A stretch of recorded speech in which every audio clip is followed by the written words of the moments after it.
Се уште е нејасно што за Македонија е прифатливо од она што го содржи францускиот предлог за преговарачката рамка за земјава.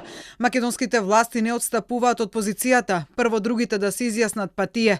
Премиерот Димитар Ковачевски денеска уште еднаш го повтори тоа, а дали Македонија генерално би отстапила од досегашните позиции и би прифатила бугарските барања да влезат во преговарачката рамка, Ковачевски со став дека билатералните прашања треба да се решаваат билатерално, но без директен одговор што е подготвена да прифати земјава за да ги почне преговорите со Европската Унија. Преговарачката рамка треба да биде мултилатерален документ во кој што се разговара и во кој што се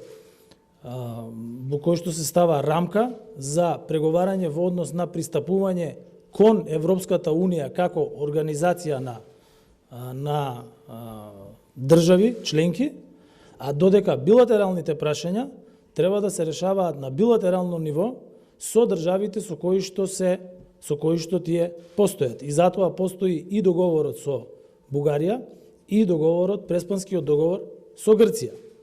Ковачевски при тоа со надеж дека земјите членки на Унијата преговарачката рамка која ќе ја усвојат за земјава ќе биде документ кој ќе има мултилатерален карактер, а оти Бугарија ќе биде на ниво на соседна држава која сака да го види својот сосед како полноправна членка. Освен францускиот предлог за преговарачката рамка, тензијата во јавноста денеска е зголеми информацијата дека од бугарското МНР до македонското е пристигнат предлог протокол за договорот за добрососедство.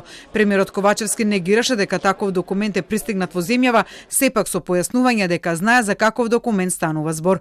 Ковачевски при тоа појасни дека не се работи за документ со нови барања до Македонија, туку дека се работи за протоколот од последниот состанок на двете министерства на кој било разгледувано до каде е спроведувањето на договор за добрососедство.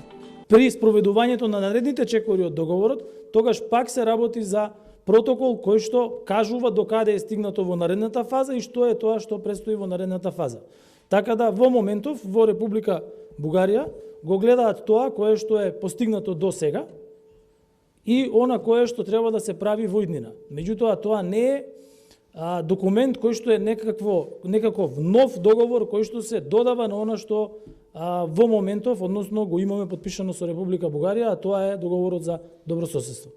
Но освен што е непознато како ќе одговори Македонија на францускиот предлог, нема јасен одговор од Финска како земја членка на Европската Унија, чија премиерка е во Скопје, Сана Марин, дали го виделе предлогот и како ќе се изјаснат тие по него, со оглед дека документот вклучува и билатерални прашања.